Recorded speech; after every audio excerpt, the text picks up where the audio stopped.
अस्सलाम वालेकुम। Doctor Arshad veterinary clinic YouTube channel पे वेलकम। वीडियो में बात होगी कि आपको अपने चिकन्स को इंस्पेक्ट करना आना चाहिए, उनका मुआयना करना आना चाहिए।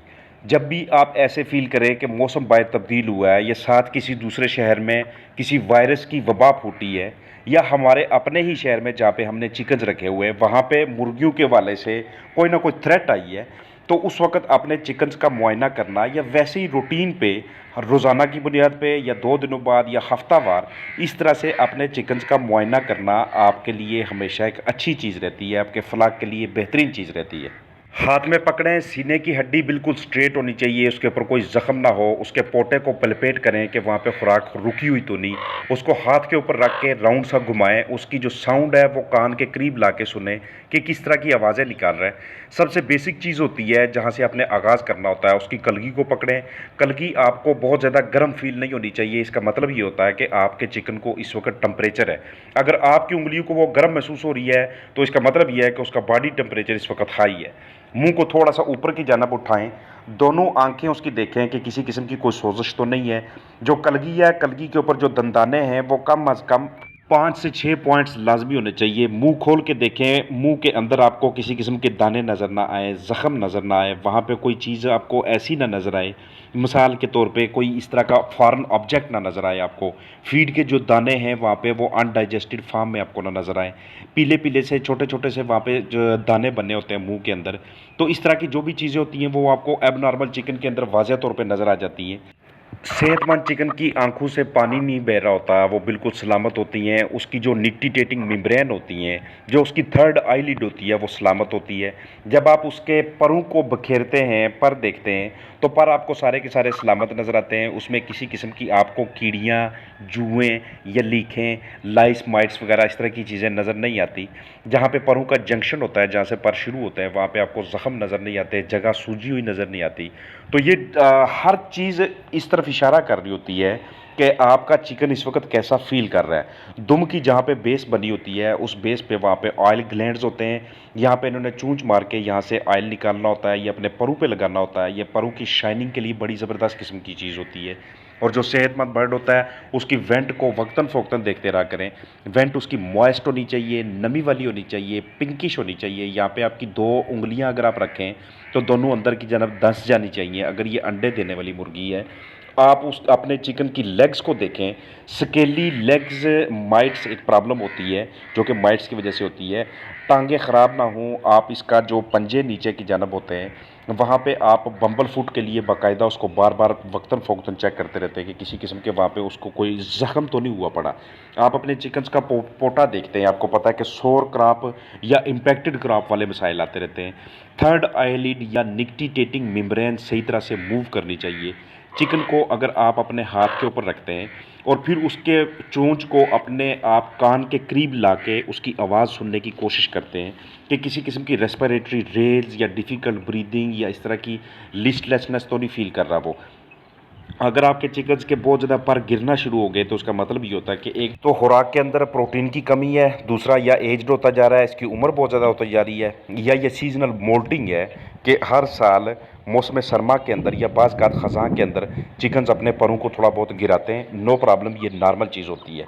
चिकन को ज़मीन के ऊपर छोड़ें एक बार, उसको उसकी चाल देखनी है आपने। चाल में अगर लड़खड़ाहट है तो इसका मतलब ये होता है कि इसके टांगों में किसी किस्म के कोई मसाइल हैं, इसके जोड़ों में कोई मसला है, इसके नीचे जो टोज़ हैं, जो चारों टोज़ हैं उनमें से किसी एक में कोई प्रॉब्लम है, या नीचे की जानब इसके जो पंजे के नीचे जो तलवे का हिस्सा होता है वहाँ पे कुछ हमें डिफेक्ट लाजमी तौर पे नज़र आना चाहिए अगर उसकी चाल में लड़खड़ाहट है। तो उस सूरत हाल में हमने इनको पकड़ के उसके मुताबिक इनको इंस्पेक्ट करना है, इनका मुआयना करना है। इस सारे प्रोसीजर को कहते हैं कि फ़िज़िकली विजुअली सामने देखते हुए चिकन का मुआयना करना, उसके हेल्थ स्टेटस को जज करना, उसकी सेहत को देखना, वो इस वक्त किस स्टेज पे खड़ा है उस चीज़ को देखना।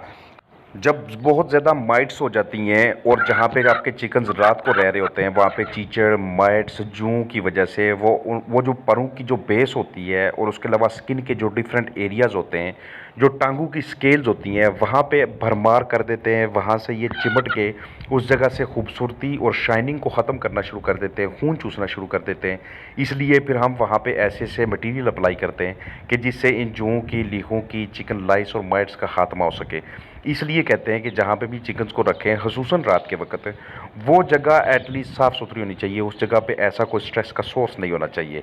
अगर चिकन बहुत ज़्यादा अपने परों में, अपने पर के नीचे, अपने जिस्म के ऊपर चूंचे मारे जा रहा है, तो पकड़ के गौर से देखें कि ऐसा किस वजह से हो रहा है। कहीं कोई ऐसा सोर्स तो नहीं पैरासाइट्स का, जो एक्सटर्नल पैरासाइट्स होते हैं, कि जो इसे मुसलसल तंग किए जा रहे हैं। चूँकि इनके हाथ तो होते कोई नहीं, तो इसलिए अपनी टांगों की मदद से और अपनी चूंच की मदद से और झटका दे के जिस्म को ये उस चीज़ से छुटकारा पाने की कोशिश करते हैं कि उन्हें निजात मिल जाए इस स्ट्रेस के सोर्स से जो उन्हें मुसलसल तंग किए जा रहा है। तो इस सूरत में आपने इनकी हेल्प करनी होती है। अगर आपको कोई एक चिकन ऐसा नज़र आता है कि जिसमें इस तरह के मिसाइल हैं, तो इसका मतलब ये है कि बाकी फ्लाक में भी इस तरह के बर्ड्स हो सकते हैं। तो पूरा नेगोवान सैगोवान का एक सोल्यूशन बनाएं, वहाँ पे उनको डिप करें, या फिर उसके अलावा जो एंटीसेप्टिक सोल्यूशंस मिलते हैं, एंटी लाइस सोल्यूशन मिलते हैं, उनको अप्लाई करें वहाँ पे। तो इस वाले से चिकन्स की जब भी आप इंस्पेक्शन करते हैं, इंस्पेक्शन के दौरान आपने उसको मुंह से शुरू करके फिर उसकी बैक से लेके, उसके टांगों से लेके, उसकी वेंट और सीने की हड्डी, सारी की सारी चीज़ें जो आपको एक्सटर्नली वाज़िह तौर पे नज़र आती हैं, एक एक चीज़ को आपने देखना है। अगर आपको आंखों में किसी किस्म की कोई सोजिश नज़र आती है, या वहाँ से आपको कोई मटेरियल बहता हुआ नज़र आता है, या नेज़ल डिस्चार्ज हो रहा है, या फिर आपको इस तरह से जैसे ये पर उखड़ना शुरू हो जाते हैं, तो ये सारी की सारी एबनॉर्मल किस्म के साइंस होते हैं। ये नॉर्मल चिकन्स का हिस्सा नहीं है। आपको मुंह खोलने पे वहाँ से अंदर से बदबू आती है, तो उसका मतलब ये है कि पोटे की बंदिश के भी इम्कानात हैं। इसके अंदर जो इंजाइमेटिक एक्टिविटी है वो सही तरह से नहीं है। आपको बदबू नहीं आनी चाहिए, आपको वहाँ पे फीड के जो पार्टिकल्स हैं वो बचे हुए नज़र नहीं आने चाहिए, आपको इसके जो स्केल्स हैं टांगों के वो सलामत नज़र आने चाहिए। कोई एक हिस्सा अगर टूटा हुआ है तो बर्ड एबनॉर्मल है। अगर आपको उसके परों के जंक्शन में, अगर आप जब आप उसकी विंग वेब खोलते हैं, वहाँ पे आपको छोटे छोटे से छाले नज़र आते हैं, तो इसका मतलब है कि उसको स्किन प्रॉब्लम है, स्किन किसी किस्म की कोई एलर्जी उसके अंदर चल रही है। जहाँ से बर्ड बीठे करता है वहाँ पे अगर अतराफ में कोई सोजिश है या एक्सटर्नल पैरासाइट्स हैं, तो इनको हमने किसी न किसी ऐसे मटेरियल के साथ हमने डिप करवाना है, या फिर हमने उनके ऊपर स्प्रे करनी है, या फिर जगह की सफाई करके वहाँ पे जरासीम के कुछ मटेरियल को हमने स्प्रे करना है। तो ये सारी प्रैक्टिसेस हम तब करते हैं जब हमें ये इल्म होता है कि नॉर्मल बर्ड कैसा होता है। तो नॉर्मल बर्ड वैसा ही होता है जैसे मैंने वीडियो के आगाज़ में आपको दिखाया है, और वीडियो के ये अगले पोर्शन में मैं आपको एबनॉर्मलिटी दिखा रहा हूँ। ना चाल ठीक है, ना पर पूरे हैं, और मुंह से भी बदबू आई जा रही है, मुंह के अंदर भी छाले हैं। तो सारी की सारी बातों का जितनी भी बातें दिखाई और समझाई, जैसे कि ये सामने आप देख रहे हैं कि इसके जॉइंट्स इस वक्त सूजे हुए, उसमें स्वेलिंग है, और नीचे की जानब जो इसका फुट पैड होता है जहाँ पे बम्बल फुट की मिसाइल आते हैं, वो भी आस्ता आस्ता सूजना शुरू हो जाता है। वो इतना रिजिड और सख्त हो जाता है कि चिकन के चलने में बड़े मिसाइल दरपेश आते हैं। तो इस तरह के जब भी आपको मिसाइल दरपेश आए, जब भी आपको चिकन के अंदर ये अलामात सामने नजर आए, तो फौरी तौर पर पहले ही स्टेप में, पहली ही फुर्सत में उन्हें ट्रीट करने की कोशिश करें। इससे आपके बाकी फ्लाक के अंदर जो मिसाइल होते हैं, बाकी के बर्ड्स जो होते हैं, वो क्विकली रिकवर होना शुरू हो जाते हैं। अपना ख्याल रखिएगा। फ़ी अमान अल्लाह।